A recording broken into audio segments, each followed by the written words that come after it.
like effective reps, talk about that, and proximity to failure. And I think you could even break that down further and talk about effective reps in an advanced trainee versus a novice trainee, or effective dose in an advanced trainee versus a novice trainee. Like I always say, like if we had a line graph and this is like anything under this is under training, like not enough stimulus, and anything over this is overtraining, that novice has a pretty big line, right?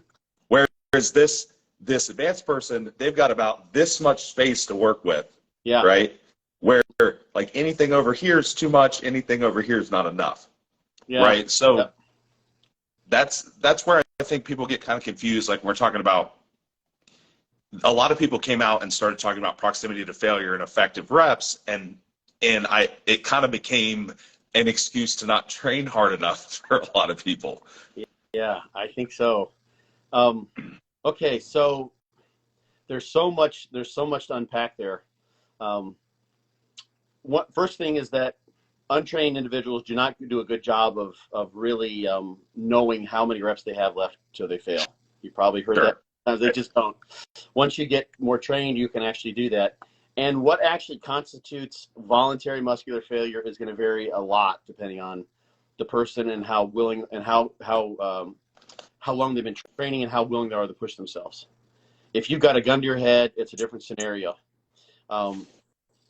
There's so many of these, like for instance, Brad's study. There's another study that I was just looking at today.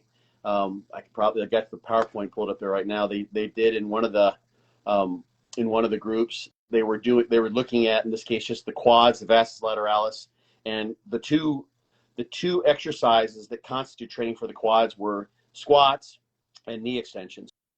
And just for the squats, and they had a dose response that was basically a straight line, covering 16, 24, and 32 sets a week. Untrained people, right? Right. These sets were all taken to failure, 10 or 9 to 12 reps to rep max.